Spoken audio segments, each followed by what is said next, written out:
Hello, ladies and gentlemen. This episode of CTO Confessions is brought to you by the one and only IT Labs. And your host today is me, TC Gill, IT Labs Chief Talking Officer, and I'm speaking from London, UK. So, Matt and Nomaan, it's great to have you on CTO Confessions. Welcome on board. Nice to be here. Great to be here.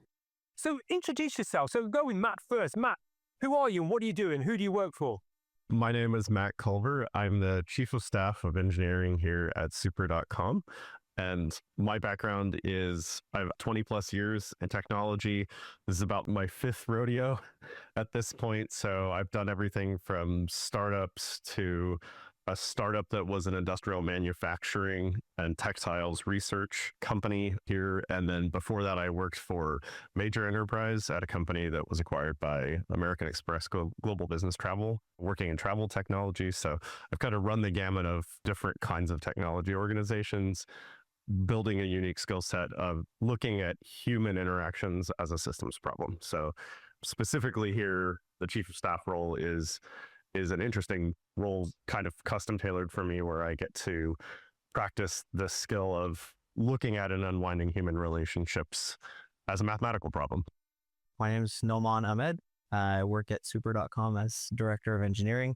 So at Super, I lead, our fintech product, our travel product, and our subscription product that kind of combines everything together. Before Super, I've had a pretty long career too. I've made video games. I've worked in fintech before as well. I was working on an e-commerce startup before Super, where we were working with global brands like American Eagle, Saks Fifth Avenue, Boohoo. So yeah, I've seen Fortune 100 to, fledgling startup with 5 people, seen the journey on the way there. Yeah, at Super specifically, I lead specifically the product engineering. So building our products, getting them in the hands of our users, experimenting, A/B testing, seeing what works, and obviously generating revenue. Wow, fantastic. That's really good. And so coming back to your company, Super, the one you're working for, what is the problem that it is solving in the market? What's its magic that it's bringing to all of us? Super is trying to give everyone a little bit of what life has to offer. What that means is there are 77 million Americans that are thin file, no file, and basically underbanked and not being served by the financial institutions or financial industry as they should be, usually through no fault of their own. And that's what Super is here to solve. So we started with, giving people low cost rates on hotels, which has done really, really well. It's grown to a very large business. After that, we went into a fintech product, which is a cash secured credit card that allows people to get access to credit we don't even do a credit check. So you don't need a credit score. You don't need to have a high credit score. And as you use the card, you build credit, you get access to cash advances in case you need some money to bridge your paycheck. You can get access to rewards, cashback, things that they would not get access to using just a debit card if they even have a bank account. Right. Okay, that's interesting. Just as a joke, Matt, do you agree with that? I was trying to ask you separately and then kind of describe the diff between the two. Absolutely agree with it. One of the reasons you're talking to us is we both operate from very different lenses. And the interesting thing about our product for me is that we've done a very good job of serving our core customer, as Nomaan described, but we do it in a way that is sustainable and builds good financial habits for the customer, because we don't want to create debt slaves. Like that is most of the financial industry is interested in doing. We are interested in creating value. Like there is a world where technology, offers the customer a value proposition that is beneficial to them and doesn't consume them. And we have found a formula for doing that. That's brilliant. You often do find tech is very extractive. We had a podcast with one of our House of Lords, one of our peers at House of Lords, and he spoke very passionately about technology being generative. And this sounds like a great example of that. Yeah, it absolutely is. Great technology often has some element of arbitrage, and certainly ours does. And the arbitrage that we're able to find in better access to a richer catalog of hotel data, but then also having that fintech component and that wallet in the middle, being able to control that microeconomy between those two things in a rewards offering scenario like we have means that we can actually give a lot of value back to our customers. You're getting 10% cash back on a hotel. 10% cash back for money you already spent on your credit card is not a value prop that you get almost anywhere else. And it's certainly not a value prop you get until you're like, I think I said before we started the podcast, I worked at American Express as an acquisition. I worked at a company that was acquired by them. Once I was internal and senior within their organization, somebody once said to me, they're not interested in you as a customer unless you have a $30,000 gross transaction volume on your credit card per month. And I was like, well, that's not me. Who is that? And what was really interesting when Super was trying to pitch me on joining them was Henry, the COO and co-founder, described it as we're the Amex for everyone Amex ignores. And it's true. Like there's a huge population in the world that is just underbanked, undercredited, and generally you're non-persona because you don't participate in their ecosystem. It's a very simple question, right? It's when you book travel, or anyone generally books travel, would you use a debit card or a credit card? And the answer should be a credit card for no reason other than, purchase protection, travel insurance, as we mentioned, cashback rewards. But we noticed the majority of our users were using a debit card, which you get none of the perks from, right? You're spending in a preferred category, travel, but you're not getting points, not getting cashback or any of that. So we asked them, that was literally it. We just asked them the question and said, hey, why are you using a debit card? And they said, we don't have access to credit. And that was a problem that we as a company felt really, really strongly that we should solve. And beautiful. I love this. Out of curiosity, are you only based in the US or is this kind of to the rest of the world? So the fintech product is based in the US. We're approved and regulated and everything in the US. The travel product is global. So you can book from anywhere in the world for anywhere in the world. I think I've been installing your app after this podcast, so please do. Yeah. So that's great, chaps. What a wonderful company. I just want to put the spotlight on yourselves now, your leadership. I'm really interested what you're passionate about. What kind of drives you? What's that thing that makes you jump out of bed in the mornings? What's your passion? It's very simple for me. I was very fortunate to land under someone here at Super who very much shares my value system in terms of operating organizations from a servant leadership perspective and truly practicing servant leadership. Not saying you do that and then being very authoritarian, but actually looking to and listening and leading with empathy. So you constantly talking to and getting feedback from your organization, really building tools and processes and culture that best serves the people who will be operating underneath it. And my passion is getting that right, I guess, first and foremost. And then my second passion of what I spend all of my nights and weekends doing is crunching data about human systems to try and understand the structure of implications created by human systems. So that could be everything from how the organization is set up in terms of the team and the org structure. That could be how teams are interacting on specific projects. That could be how our work gets tracked and trying to understand like patterns and anti-patterns within software engineering, and then see how they all tie together and like introduce friction here to get a result and reduce friction here to basically get the dream is like this dashboard where you understand human happiness and developer experience. And you're like, oh, developer experience has slipped over there, and you can get involved and be proactive to find a solution to it before it's a problem. Yeah. It's like a preventative maintenance almost of the system. Yeah, I see the world in systems problems. I left a place where I was literally running a factory, and coming from the experience of doing that, coming back to managing an organization and dealing mostly with a people system, a people-driven system, it was apparent to me that they're the same problem. It's the exact same problem. It's just the pieces are different. Like the factory layout is your organization. So having a bad organizational design is a bad factory layout, and goods and interactions will flow poorly through your factory. So I'm always thinking in that mindset. I mean, on my end, just to a little bit of a different vein. So for me, it's about building and shipping great products. Like the value that you deliver to a customer, like hearing them say, hey, you know what, like this product that you built changed my day or made my week or made my month or what have you. Like we have people who have called in and said, hey, if it wasn't for your product, I wouldn't be able to go take my kids to the hotel for the weekends just to have a great weekend with my kids, right? Because home life is hectic. We don't have much going on. So going to a hotel for the weekend just for them to enjoy the pool, for me to hit the gym, is just like, that's a month changer for them. So building it just an amazing product and delivering value to people that's huge for me. Everyone wants to change the world, but I think that starts with changing individual people in aggregate. So to that point, to build a great product though, you need great people. And that's the second thing that gets me up in the morning is building a great engineering organization or building a great organization overall, engineering being one part of it. When you see people grow in their careers, when you see mentorship really pay off, I think it was Steve Jobs who said, I want to hire people that want to build the greatest products in the world. And the way you do that is by nurturing that culture, fostering that culture, and really getting into a position where people feel like they're building the greatest product in the world.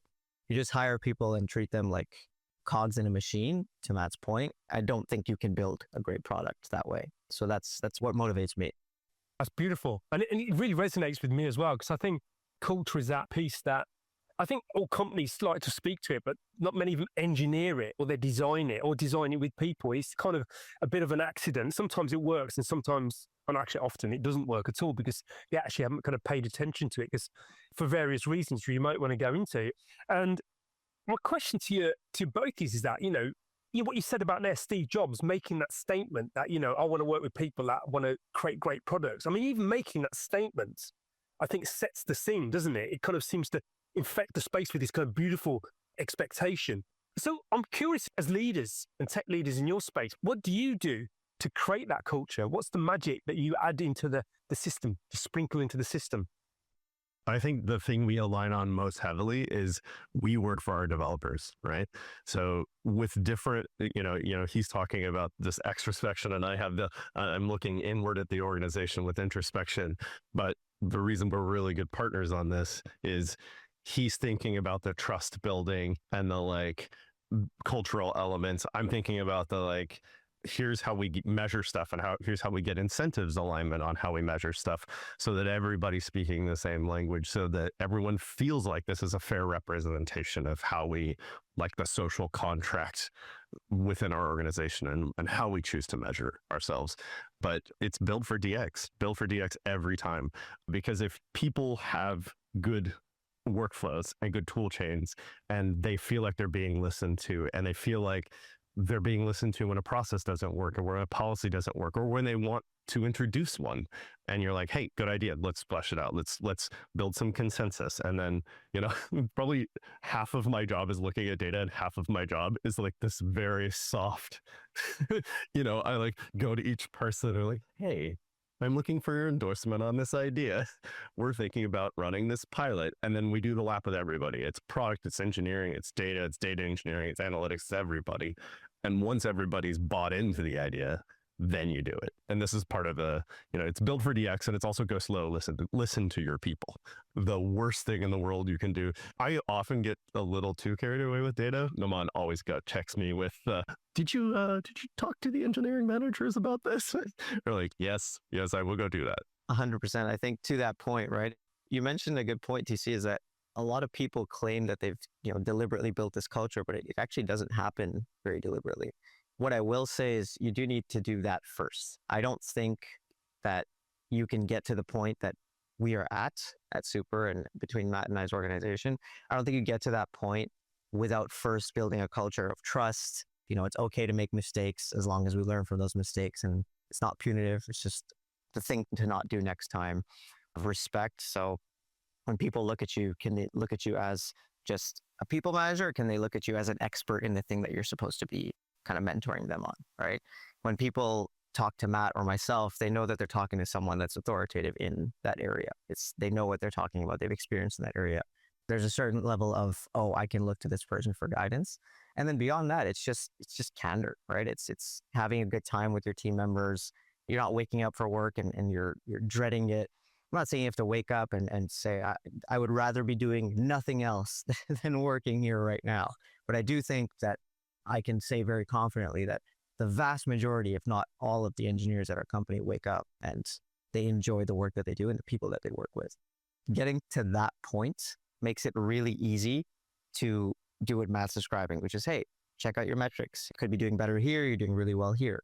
And that's not a difficult conversation to have at all. Yeah, that's great. I love that. And where did he kind of learn this? What I'm kind of spotting here is this beautiful co-leadership. This is kind of nice kind of mix of perspectives that work quite well. How's that come about? Was that by accident or was that designed by somebody? Was it designed by you? It was massaged very carefully, right? Matt and I have worked together for a while now. And, there have been people that have come, that have gone, there have been organizational structures that have changed and worked and not worked. And so I use the word massaged. Maybe like Michelangelo's chisel is probably a better analogy. It's really been chiseled out, and it's what works and what does, right? If the same thing with building products, you A/B test, see what works, and then you go down that path. So that's where I think we've ended up here, and I will say it's working very well in my opinion. Great. Is there any frameworks that have kind of helped that? Because what came to mind was what Agile kind of did for the industry, because it kind of brings all these values and principles in, which actually are the most important part, not the practices. The practices are the kind of nice things to do and kind of help. But was it Agile, or was it something else that you kind of picked up as a framework that facilitated this? Yeah, absolutely. So probably all of my free time I spend reading different leadership books, different frameworks, and different proofs. But for many, many years, I have been looking for people to orient their opinions. I'm looking for people who base their opinions on data, not I was successful at this big company, and because I was successful at this big company, my opinion is important.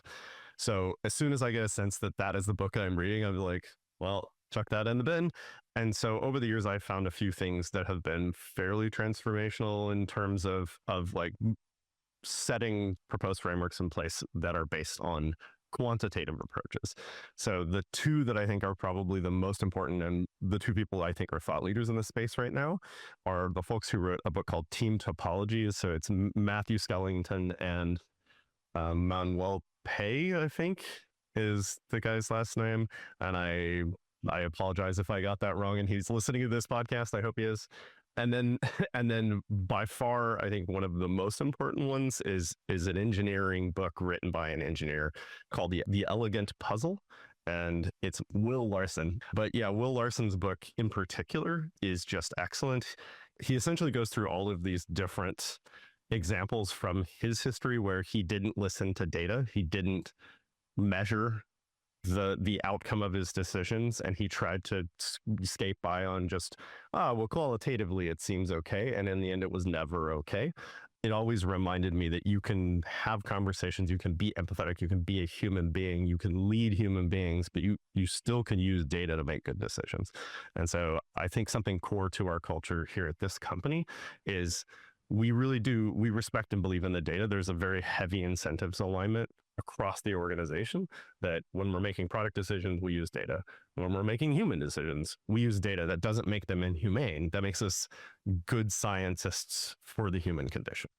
Okay. And I got a note here around, alongside engineering culture, engineering a culture that you want, and the metrics. And I find this topic fascinating because I'm going to be really transparent. Sometimes I really struggle with how to measure certain things because that's an art. So can you measure everything and that then informs you as to the decision, or is there a kind of a balance? Is there a bit of a kind of gray area for you? The truth of this is, and one of the things I wanted to talk about in the journey for building this kind of cultural element and building this without resentment in an engineering organization, most people, as you say right up front, you struggle with how to measure a thing. And then I imagine the second thing naturally that you struggle with is this meaningful signal? Getting to a place where everyone agrees that it's meaningful signal and has good feelings about that measure it starts with that foundational trust building that Nomaan was talking about, then leads to an incentives alignment conversation. But the incentive alignment has to be, this metric is useful to you. It's not, I'm measuring you, and if you get it wrong, this is punitive. So we started off and I always in my head, the first check I make is, would this be interesting to me as a PM, as a director, as an EM? Would this make my job easier or harder? Is this giving me meaningful insight? And then I go model it based on work that we've done in the past. And I say to myself, oh yeah, that would have been very interesting to know that back here, our bug feature rate skewed on this. I would have known I needed to take action back here. So once I know that, I approach it as, I'll go to this person I think is the interested audience, and I'll say, hey, check out this interesting thing I found. I built this dashboard for you. Also, I built these alerts if you want to turn them on. I think they might be useful. Basically, we'll delete all of this human intervention time, right? Like you won't have to go read those alerts every day. It'll just do this part of your job that was toil. And I usually get oh, that's really awesome. I'll start using that. And then based on adoption, I know whether I did a good job or not. To that point, I was going to say, is Matt covered it just at the end there, is he does an amazing job of making that not your job.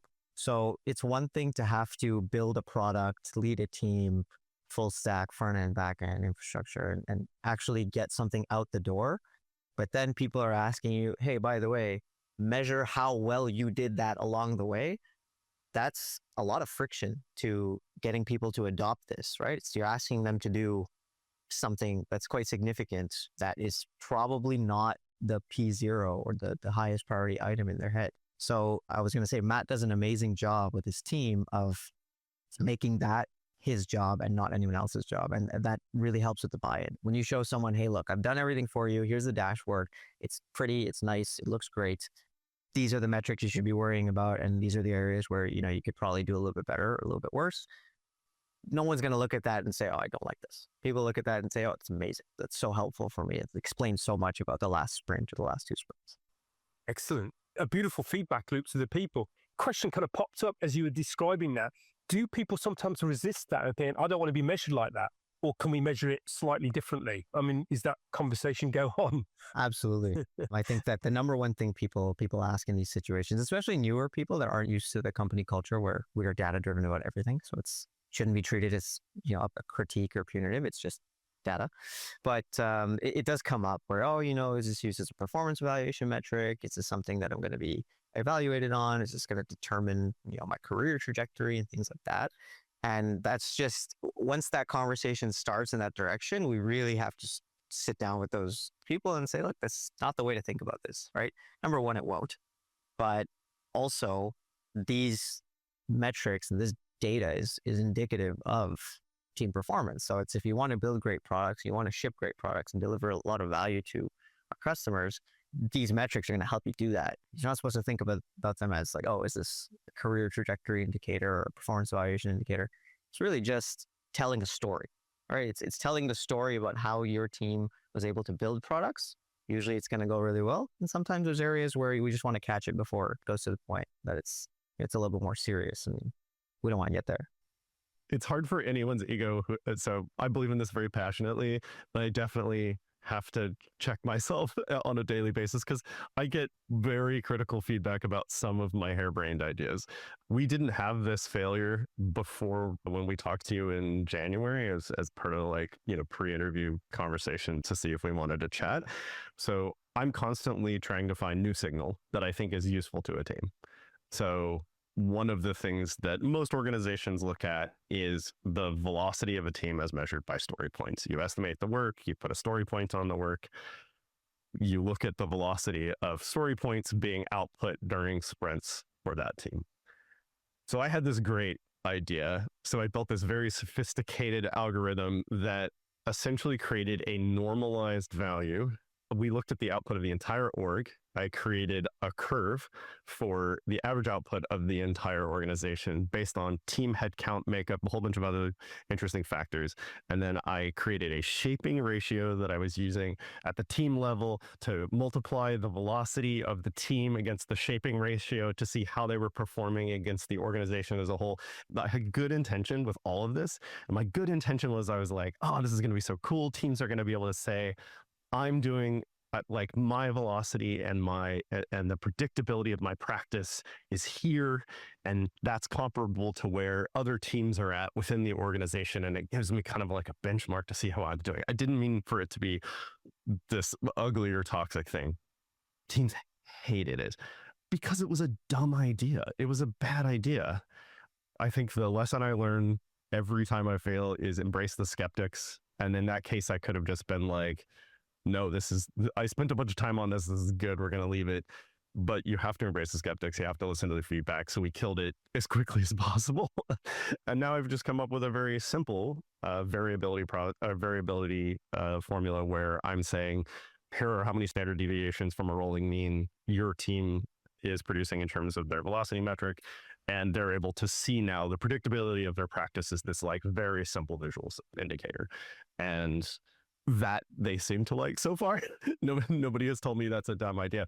But yeah, you have to build for the developer. And I was building for me or maybe the org. I had lost sight of the key tenet, which is this useful to the developer? If not, incentive misaligned, throw away. Yes, credit to you for actually being able to hear that, because you find with some leaders that they get so married to an idea, it's difficult for them to kind of separate from it. It actually becomes part of them. It's the whole ego thing. I don't know if you've read the book, Ego is the Enemy. I mean, it's that monster that comes into space, starts dictating. So you mentioned something earlier on, which is that, we work for the developers. We're here for them. It's that kind of servant leadership type kind of model and is that something that you always have had, or is it something that you kind of developed as you go along through your kind of learning and your journey? Because I'm really interested in aspiring leaders out there getting this magic as well. I think that it's something that you pick up quite quickly in your career is, listen, everyone has in their head that boss that they never liked, right? You can think back and you have one, even if they were great, but they weren't the best one that you had. So they're the one you liked the least. And if you look at that, you think about what they could have done better and what you would have done in their shoes or things like that. That really brings you to a place where you're thinking, listen, we cannot succeed without the team. I do this ways of working discussion with each of my new reports. So we sit down, it's about 45 minutes, and I just go through, like, listen, these are the things that you can expect from me. Some of the things might not be surprising. Some of the things is just good for you to know. And one of the things that I talk about is part of my leadership principles is we're on the same team. So it's not that I'm better than you. It's not that you're better than me. It's not that I'm a higher rank than you or not for any particular reason. This is just the most optimal strategic arrangement to get the outcomes that we want for our product, our business, our customers, right? And when you frame the conversation like that, listen, we are on the same team, it makes it really healthy and makes it really easy for people to approach you. Like they approached Matt and said, we don't like this new metric that you've come up with. So to answer your question, TC, I think it's something that you pick up over time as you see both good and bad leaders and you see what kind of leader you want to be. And the most important people are the people doing, the work. Yes, absolutely. Just to kind of underline that, I think we do have to reflect on, I'm trying to think of a way of describing it, but observing what's working and what's not out there, and including in yourself. I think that NLP kind of touches on this. How is that person making a success of this? So what are the patterns that they're doing? I mean, this is something part of my personal journey, my leadership journey that I did. So it's great to hear that here as well. And also, you kind of mentioned that you go around the houses to see if people are kind of aligned with the tool that you're providing. And what came up for me was consensus, because sometimes that can take a lot of time and not everybody's going to agree. I mean, in an ideal world, everyone goes, this is great, let's go run with it. If you had any challenges around that, trying to get everybody on board and align, even if everybody doesn't agree. I think that we do a few things internally that make this easier. So one of the things is we get all technology leaders or engineering leaders together at a regular cadence. So that can be every month, that can be every few weeks, whatever it is. And we kind of do like this staged consensus building, right? So first we start at the level of whoever came up with the idea. So if the managers come up with something, then they'll consensus build amongst themselves, then raise it up and down. The executive leadership like us could come up with something, we'll consensus build amongst a few of us, get an idea, and then start making its way down. The idea is that, to your point, you can't get the entire company in a room and start asking questions. It doesn't work. It doesn't scale. So to that point, I think that Steve Jobs also said this, is we don't hire smart people to tell them what to do. We hire smart people so they can tell us what to do. What that means is that you should not be presenting the idea as, hey, we're going to do this. I just want you to check this box. It's really important to actually be trying to build consensus. And that also includes getting feedback, modifying the idea, tweaking it here and there. And if 5 really smart people that we have been working here for a long time, we've all built this great product, this great company, if all 5 of us agree on something, it's very likely that when you bring the 6th person or the 7th person, they will also maybe not agree, but 99% of the way they're on board. That's the right way to do that. And we've had instances where we don't get build consensus and then ideas go in the trash. So to what Matt said, that's okay. Like, that's not a bad thing. That doesn't show that you did anything wrong. That doesn't mean that they were wrong for doing that. It's just a very healthy culture of give feedback where appropriate and do not feel any kind of way about it. That's a great mindset. I think being okay with trying something and not working out as you expected. And I can imagine, you've got the culture that you're creating, engineering and developing, designing. And then there's kind of a leadership culture with your maybe kind of people above you, or, how do you kind of deal with that? Because there's going to be contention there. Or is everybody aligned with this kind of idea? You were saying, have you had any challenges with building consensus? And I immediately thought, yes, but this company, and one of the reasons I've been very happy to join here, is they, from the very beginning, were hiring people that were aligned with their value system. And this was, really practicing Socratic method, really listening to the people and hiring people that you expect to be subject matter experts on that topic, not assuming that you are. So there's a lot of distributed knowledge and expertise. So even from the very early company, it's clear to me, and it was very clear to me when I came on board several years ago, that it wasn't really the problem of, is it hard to build consensus? It was, people have good ideas and they will shepherd them to success. They felt empowered to make sure that their idea was able to deliver value, or at least get an audience for consideration. And today, with an organization that's 4 times larger than when I started, that value system is still in practice because we still take a disproportionate amount of time to make sure everyone's feedback is listened to and addressed. And even if it's not implemented, they know it was considered by everyone. They know it was listened to. They know it got a fair shake. And so it ends up being less a matter of consensus building at that point, and it ends up being more of a coaching exercise. So if the idea isn't quite there, or if it doesn't quite fit with the way we work, or if it needs some tuning, we talk through it, we build it together.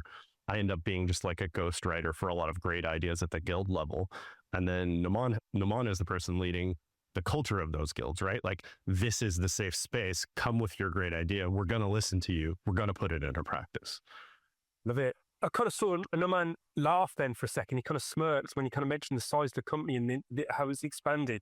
I'm curious as to, was that quite a challenging time to kind of manage that? Because culture shifts, doesn't it, with size and scale? Absolutely, especially when you hire fast, right? So as Matt mentions, it's quadrupled in size. That's great for the business and for the story and the image and everything for building our products. But to that point, the culture is probably the hardest part of that, right? How do you get people, like 20, 30 people who just started in the last month, to all gel and work together and be friends effectively? And that's hard, right? And even beyond that, there's a lot of, for lack of a better word, baggage that they come with from their previous companies. Some of them are coming from Google, from huge companies that really don't have the same culture as us, because it's just at that size, it's really hard to maintain that. So you have to almost, teach is the wrong word, but have them embrace, like, oh, this is actually not a big deal at this company. This is just the way that we iterate and we learn. As an example, we do RCAs for any time there's a production incident, right? So a root cause analysis for why did this happen? And so when we're doing a root cause analysis, it's very often that people that are newer interpret that as punitive. It's like, oh, there was a problem. We say, hey, can we draft up an RCA for this? And all of a sudden people start looking around the room. Oh no, what happened? What's going on? And that's the worst way that you could possibly think about an RCA. An RCA is actually the exact opposite. It's a root cause analysis. Hey, why did this happen? And what can we do so it doesn't happen again? And who cares who did it? Just, we'll make sure it doesn't happen again. At the end of the day, if one person by themselves can, let's say, bring down our production environment, that's a mistake that all of us made. That should never be possible to begin with. And beyond that, as long as you're not doing it on purpose, things happen, and that's okay. And so I think that's a good example of trying to get all these people with different backgrounds and baggage and histories from different workplaces to gel together. And it was a challenge when we were hiring very, very quickly. Was there any kind of situations where people just didn't fit, and you had to kind of manage that, don't you? Yeah, very much. This is one of those things where it's usually really readily apparent that someone who comes in and is immediately negative about, you're telling us we have to spend money for social events? In my head, I'm thinking, like, I work at a company that forces me to spend money on social events. Like, to me, that seems like a golden opportunity, right? We're not forcing the employee to spend their money. We give them a budget. It's company money. That's one of those like funny ones that's come up 2 or 3 times where people, they're just hired guns. They come from a very cynical industry, technology. especially tech, quad tech, can be very cynical, right? It's just like, I want the most amount of money for the least amount of nonsense. I want to show up, do my work, leave me alone. That doesn't make great products. It doesn't make good culture. It's not fun to work at that company. I spend 8 or 10 hours of my day at this job. I want to remember this time fondly. And I want to build relationships with extraordinary engineers. And that takes culture. You can't just do that in a vacuum. And so usually people who immediately start signaling things like, I don't want to do anything but write code by myself, it doesn't work for very long. And honestly, they're, people who perceive themselves as 10x developers, but work in the silo of one, are actually not very good engineers, because the number one responsibility of a senior engineer is not making more code. It's making more engineers. That's where you graduate to every time. And if you haven't accepted that yet, then continue to work at a startup with one. But you can't, no matter how brilliant you are, you're never going to build anything very significant that way. I find it fascinating how you talk about the money, about you've got a social budget that you've got to spend. And it's almost like injecting kind of energy to get that social system going. We were talking about systems earlier on. And I'm a big believer that there's various subsystems that are running in organizations, the financial system, the operational system, and then the social system. And I love how you're injecting that to make sure that vigorous and really holding to that as well. Absolutely. As a remote first and fully remote company, you have to find these opportunities for people to gel, because it's not going to happen naturally through, when you're at the office, water cooler talk. We don't have that. We don't have a water cooler. We have Slack.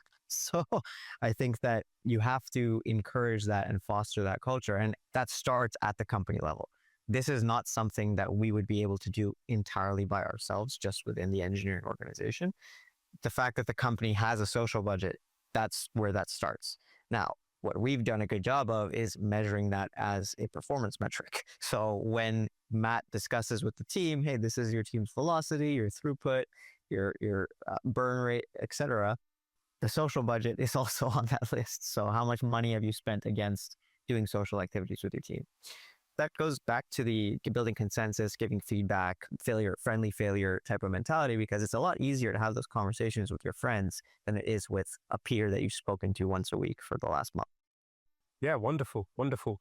I hope this is giving great ideas to some of our tech leader audience and aspiring tech leaders as well. The importance of these other systems that actually underlie everything, the work that we do. So that's really good. And my mind kind of goes to examples, so we can kind of flesh this out and paint a picture, so we can inspire some of our tech leaders, inspire myself actually to maybe take on some of these ideas. So can you give us an example of what you do to create the culture that we described here? 100%. So there's a few, right? So how do you get a team to bond or to become closer, to really enjoy working together when at the end of the day, they've only known each other for a couple of days, weeks, months, and especially teams change. You have a new team, so that also applies. But at the same time, how do you not put someone on the spot? So we have a few things that we do that we found have worked well. One of them is called Pecha Kucha, which is 20 slides for 20 minutes, 20 seconds each. So what that means is do a presentation for 20 minutes. You have 20 slides about a topic that you care about, so it's important to you. Some people do, where they're from. Some people do their favorite sport. Some people do their favorite athlete, whatever, anything. Some people do technology because they're passionate about it. 20 slides, they talk about it for 20 seconds each, and then the group has a discussion.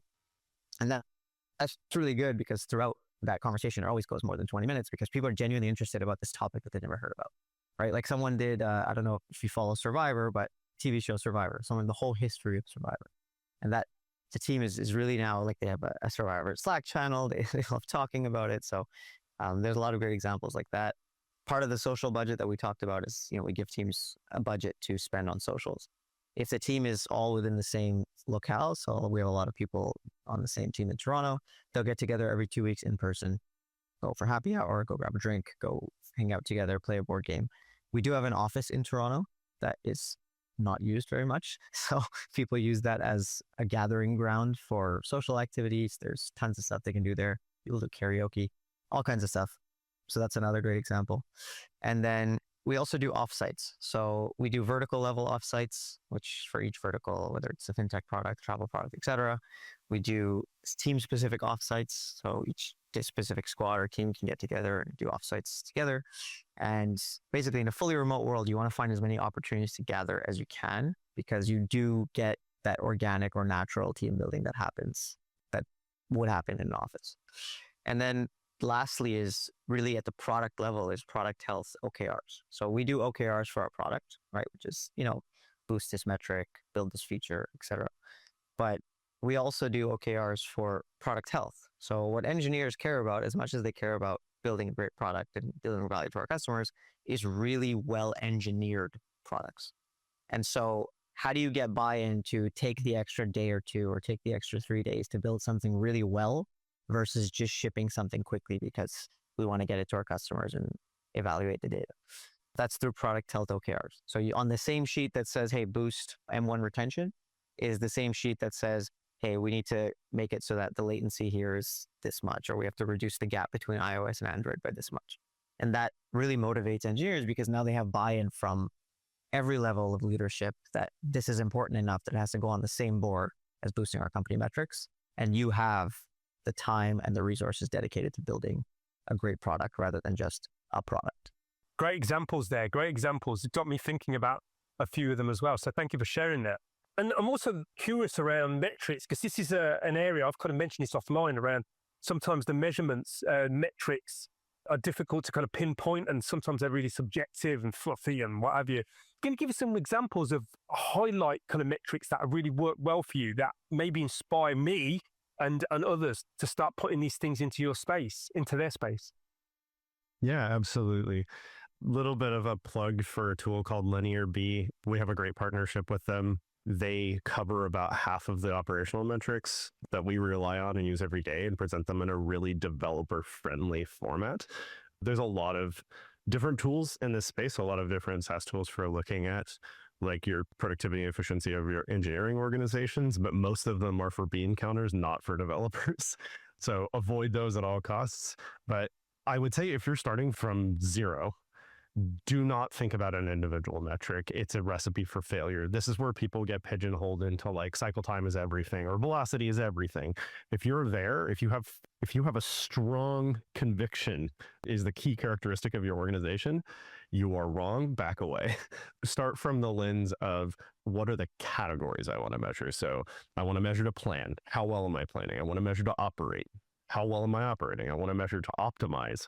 Right now, this is the efficiency views of the system as it cycles. Or I want to measure how to inspire. And this is those cultural things like team social budgets and stuff like that. Those are just as important as these like bare quantitative metrics about, to team planning accuracy or cycle time. I cannot recommend enough looking at the work of the Microsoft Developer Research Center.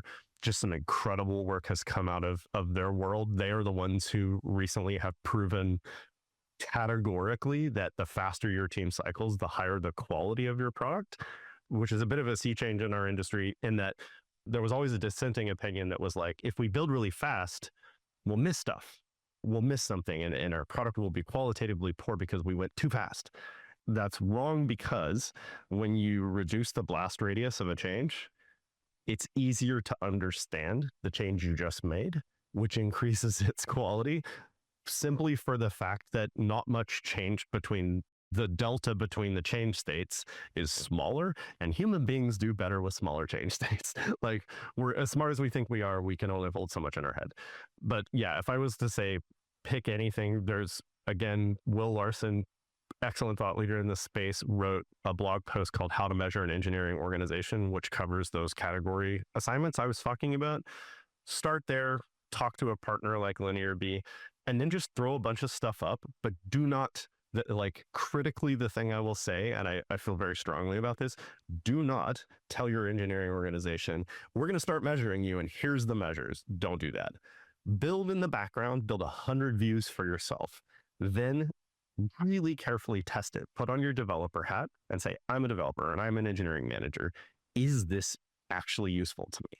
If I looked at this on Tuesday, does this help me manage my team? Does this reduce the time it takes me to manage my team? Did this help me find blind spots? And if it isn't doing that, it's probably not a good measure and you shouldn't be using it, because if it's not helping your team build stronger muscles as engineers, what is its purpose, right? Like, are you an accountant? Like, great, go be an accountant. Don't be an engineering leader. And that's kind of the way I look at this every day. And then the final thing I would say is, does that measure delete human toil?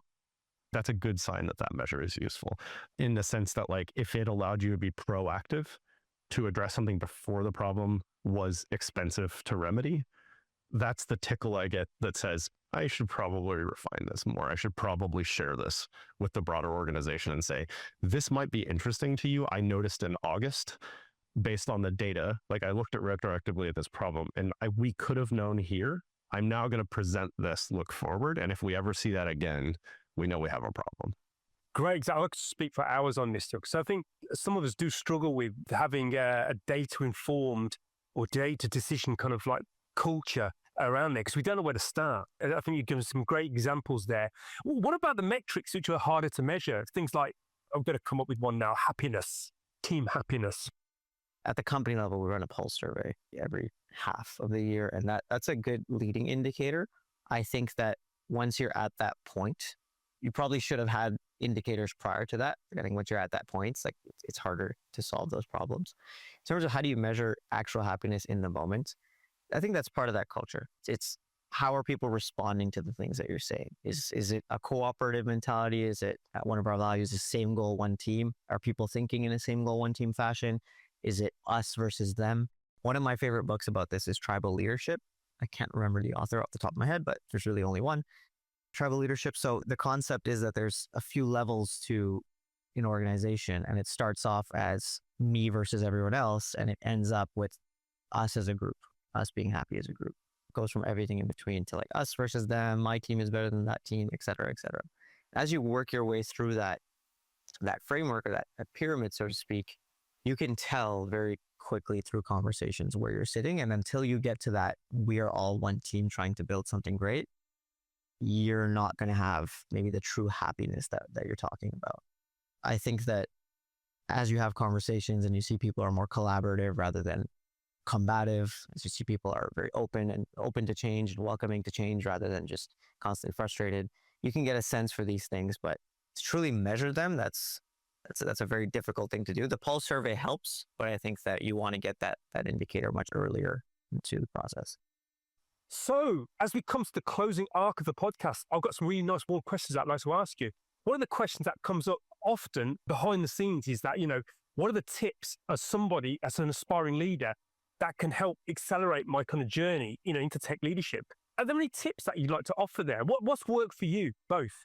The first thing that comes to mind for me is really own what you're doing, right? Demonstrating ownership is the number one value that, especially myself, that's what I look for, but I think most leaders look for is if you're working on something and, you're an engineer as an example, and you're working on a ticket and you ship the bare minimum requirements for that ticket, you check the boxes, you're good, you wipe your hands of it, unit test pass, I'm happy, it's QA's problem now, right?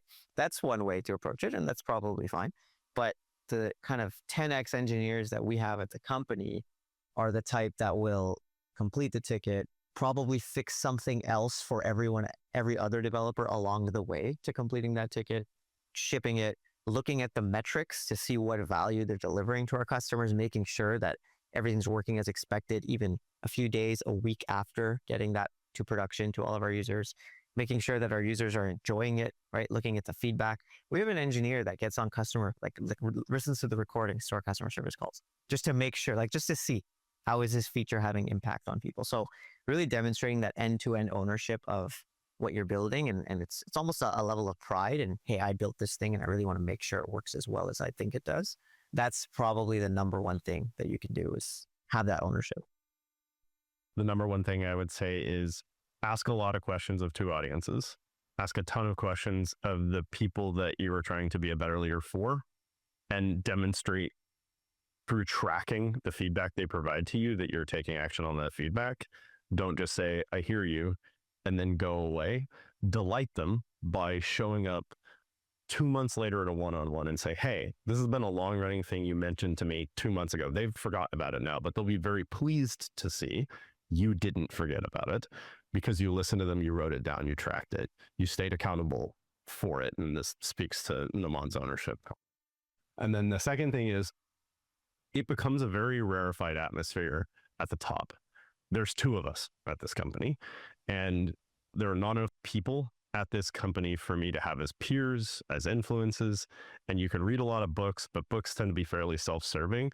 So find a way to participate in communities or find a way to have conversations like this podcast where you get to meet other leaders in the space and talk to them, because they're going to have learned things or thought of things or have approaches you don't have, and go try them. Like, be a good scientist, go experiment with that new methodology or that new framework. Be adaptable, have a growth mindset. Do not assume that because you are a senior, you got it. You're the senior guy in the space. You're not. Go learn something new. That last point that Matt mentioned really made me think of something, is that always reason from first principles, right? So this is something that our leadership does. It's what we do. It's how I think the company has succeeded as well as it has, is always assume you know nothing except the problem statement and work from there. Don't bias yourself with what you did for your 30-year career. Don't bias yourself with what you've seen has maybe worked. Really, really start from first principles and look at a problem from, hey, how does this work at the ABC 1, 2, 3 level? That I think is really critical, especially for engineering. Beautiful. Excellent. And on the theme of aspiring to be a tech leader and on the journey, you've mentioned loads of great books. This is normally where I ask about books, but you've already given me the great library to go and read, and there's some great books there. Some of those I've read as well. Any other things that have been instrumental in your journey that you'd like to share here? That's an interesting question. I mean, a lot of books, probably 100 times the number of books we mentioned in this podcast alone. There's a lot of them, right? So, Start With Why by Simon Sinek is a great one. Leaders Eat Last, also by Simon Sinek. I hate and love that book, but mostly love it. There's some of the classics, right? Like Innovator's Dilemma is an interesting one. There's a lot that what they don't teach you at Harvard. I think it's Mark McCormick. Mark McCormick teaches that, what they don't teach you at Harvard. The 5 Levels of Leadership, John Maxwell. There's a lot of books. I think books are a very good resource because the types of people that are writing a book, sitting down and doing that, are quite seasoned if you read into the backgrounds of the author, and they have a lot of examples to lean on. So, again, data-driven insights. They've experienced it and they're telling you about it. In terms of movies or songs, I don't have great ones. No, I don't have great examples of movies or songs, but books definitely. Cool. Excellent. Any more that you want to add, Matt? Yeah, plug for Will Larson. It's just extremely important thought leader in the space, in my opinion. And then, if you're having trouble with your reorg, go read Team Topologies. It's a dead simple guide on probably all the things you've done wrong. Wow. Yeah, that's good. That's a really good shout out.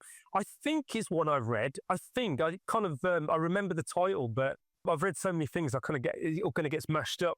Especially being a 54-year-old now, it's all kind of a bit of a soup in there in my mind. There's a confession for you, for CTO Confessions. So I'm going to now offer you a wish from the tech genie, okay? And I'm going to make this interesting. I was going to only offer one wish, but that would be horrible, wouldn't it? I'm going to offer you each a wish, okay? So what's your wish to the tech genie? For your leadership, for your technology, for your industry, what would you wish for? That's an interesting question. The tech genie. Is he limited in his powers? Can he just get what do we ask? My wish is a big one. I wish that the system of global incentives for building technology were one that was not so commercially driven, and that there was a better balance between the fruit of our labors being one that benefited humanity in a more direct way rather than generating wealth. It's an unfortunate necessity of the world the way it is, but one of the reasons that I have the role that I have and that Noomaan has the role he has is we get to solve this problem in the internal economy of culture within that organization, right? Like, we get to create good for the people who work for us within the economy we have control of. And the larger economy, I wish the world had a better incentives system for creating human value as well as financial value. Beautiful. I totally align with that. I think I'm going to give that a big shout out. I think that's wonderful. I'm going to make that wish come true. In fact, I'm working on it because it's in my heart as well. That's excellent. In a similar vein, I think that, at the corporation level or the building a business level for sure, but also I think at the individual level, as we listen to our customers and as you sit on customer service support calls, you really learn what, different sides of country, the world live like. And I would like for technology to empower people to just, live at a reasonable quality of life. Nobody is, really, really struggling for no good reason other than some corporation wanted to make some money. I do think that there's work to be done here. I think that we've maybe chipped away at it, but there's a lot more that can be done. So my wish for the tech genie is to accelerate the pace at which technology can level the playing field for so many people. I totally agree with you. I think that's a great one. And the great thing, the topics that you brought up, I think there is movement. There's more conversations. I'm speaking to a lot more people that speak like this, which is a lovely shift. So it's happening. The wish is making itself come true. So good on you. That's brilliant. So as we come to the final full stop of the podcast, I want to give you an opportunity to give a final kind of key takeaway and gift for our tech leader audience out there as we part company. What would your final key takeaways be? Don't be afraid to try and measure stuff. You asked a lot about, and even in my own practice, there's always an interesting, wicked problem, especially when you're trying to measure something like human sentiment. Human sentiment is it's a pernicious thing to measure. Just try some stuff. Try get some data, practice good scientific discipline, make sure that you have experiment control, make sure that you have a sufficient data set, you're not p-hacking, and make sure, check your biases, make sure you have experiment governance for your own practices, but just go measure some stuff. Go measure 20 things. Go look at it, have hypotheses, and if you find something that's interesting or insightful for you, share it with others. I think we often, again, drill down into these, people give you a framework or a toolkit or a solved problem. You are smart enough. If you come from an engineering background, I promise you had to do enough math to get there. Go back to first principles, go try some stuff, go run some experiments, and then share your results, because you might have happened upon something that's truly meaningful for, maybe it's just your organization, but you also might have created an entire new version of the space framework and you don't know it. So as long as you're always curious and as long as you're always looking at the data to be curious, you'll be good in this space. Mine would probably be, figure out what you're optimizing for, right? In every situation. This is, you're going on a road trip, you're deciding your next career move, you're building a great product, you're starting a business. Figure out what you're optimizing for, and to Matt's point, measure that thing and just make sure you're optimizing for that at every step of the way, right? If you lose sight of that, you're not really going to move forward. You're just going to keep fumbling around. So figure out the one thing you're optimizing for and really, really make sure you're optimizing for that all the time. There's this concept of the one big thing in productivity, coaching, all types of schools of thought. And I really do subscribe to that, is find that one big thing that you care a lot about, measure it, and make sure that you're continuously chipping away at that every single day. Beautiful. Great notes to finish on. Not one note, two notes. So it's been great speaking to you, Matt. Great speaking to you, Nomaan. And I wish you well. I love your culture. And I hope that it's inspired loads of people out there to do the same. Thanks a lot, TC. And of course, if anyone ever has any questions, feel free to reach out. Thanks a lot, TC. Thank you. And finally, remember to subscribe to CTO Confessions podcast and IT Labs newsletter, where you get regular tech articles and invites to the IT Labs webinar series. URLs for this can be found at the bottom of this page. We are consistently creating material to create, nurture, and support a community of tech leaders. And of course, if you want to know more about IT Labs services, including our Teams as a Service service, please don't hesitate to get in touch.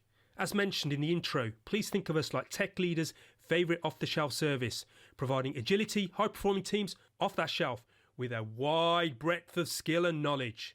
Well, that's all, folks. Look after each other and keep safe. Wishing you all a good day or evening wherever you are in the world from all of us here at IT Labs. Live long, live well, and prosper. Until we meet again on the next CTO Confessions podcast.